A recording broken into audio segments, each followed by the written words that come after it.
राधे राधे दोस्तों, आप सभी का स्वागत है आपके अपने चैनल व्रत पूजन और कहानियों में। मैं आज आपको नाग पंचमी की व्रत कथा सुनाने वाली हूँ। तो बोलिए भगवान भोलेनाथ की जय, नाग देवता की जय। प्राचीन काल में एक सेठ जी के 7 पुत्र थे।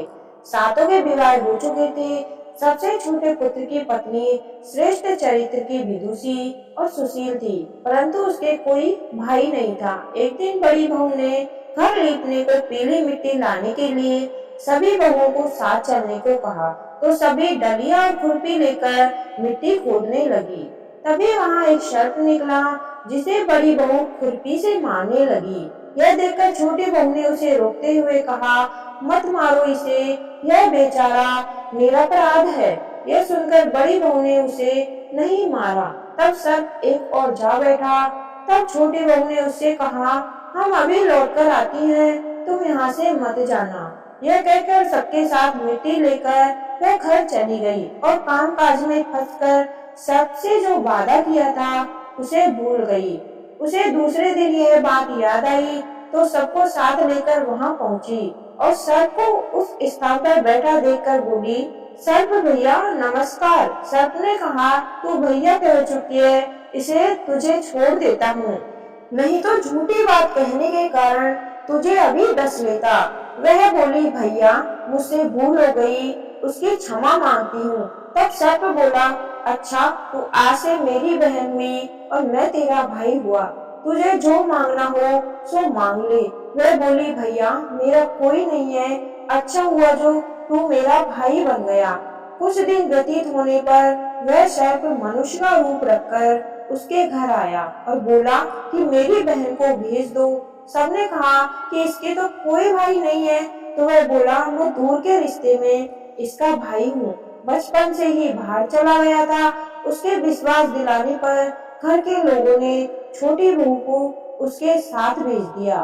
उसके मार्ग में बताया कि मैं वही सर्प हूँ, इसलिए तू डरना नहीं, और जहाँ चलने में कठिनाई हो वहाँ मेरी पूंछ पकड़ लेना। उसके कहे अनुसार ही उसने ऐसे ही किया। इस प्रकार वह उसके घर पहुंच गई। वहां भाई के धन ऐश्वर्य को देखकर वह चकित हो गई। एक दिन सर्प की माता ने उससे कहा कि मैं एक काम के लिए बाहर जा रही हूँ, तू अपने भाई को दूध ठंडा करके पिला देना। उसे यह बात ध्यान न रही और उसने गर्म दूध उस सर्प को पिला दिया, जिससे उसका मुख जल गया। यह देखकर सर्प की माता बहुत क्रोधित हुई, परंतु सर्प के समझाने पर शांत हो गई। तब सर्प ने कहा कि बहन को अब उसके घर भेज देना चाहिए। तब सर्प और उसके पिता ने उसे बहुत सा सोना चांदी जवाहरात वस्त्र भूषण आदि देकर उसके घर पहुंचा दिया। इतना ढेर सारा धन देखकर बड़ी बहू को जलन होने लगी, तो उसने भाई को, बड़ा धनवान है, तुझे तो उससे और भी धन लाना चाहिए। सर्प ने यह वचन सुना तो सब वस्तुएं सोने की लाकर दे दी। यह देखकर बड़ी बहू ने कहा, इसे झाड़ने की झाड़ू भी सोने की दे दो। तब सर्प ने झाड़ू भी सोने की लाकर दे दी। सबने छोटी बहू को हीरा मणियों का एक अद्भुत हार दिया। उसकी प्रशंसा उस देश की रानी ने भी सुनी और वह राजा से बोली कि सेठ की छोटी बहू का हार यहाँ आना चाहिए। राजा ने मंत्री को हुक्म दिया कि उससे वह हार लेकर शीघ्र उपस्थित हो।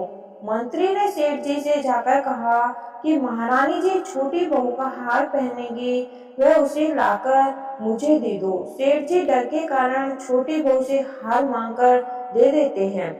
छोटी बहू को यह बात बहुत बुरी लगी, उसने अपने सर्प भाई को याद किया और आने पर प्रार्थना की कि भैया रानी ने मेरा हार छीन लिया है, तुम कुछ ऐसा करो कि जब वह हार उसके गले में रहे तब तक के लिए सर्प बन जाए, और जब वह मुझे लौटा दे तब हीरो और मणियों का हो जाए। सर्प ने ठीक वैसे ही किया। जैसे ही रानी ने हार पहना वैसे ही वह सर्प बन गया। यह देखकर रानी चीख पड़ी और रोने लगी। यह देखकर राजा ने सेठ के पास खबर भेजी कि छोटी बहू को तुरंत भेजो। सेठ जी ने डर के कारण राजा न जाने क्या करेगा, वे स्वयं छोटी बहू को साथ लेकर उपस्थित हुए। राजा ने छोटी बहू से पूछा, तूने क्या जादू किया है, मैं तुझे दंड दूंगा।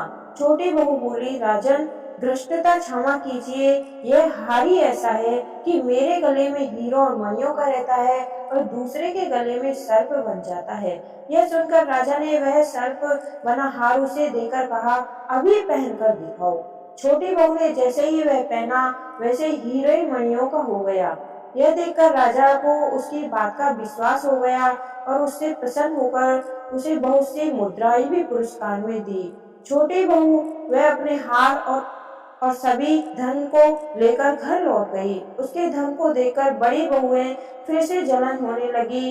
इस कारण उसके पति को सिखाया कि छोटी बहू के पास कहीं से धन आया है। यह सुनकर उसके पति ने अपनी पत्नी को बुलाकर कहा, ठीक ठाक से बताओ कि यह धन तुझे कौन देता है। तब वह सर्प को याद करने लगी।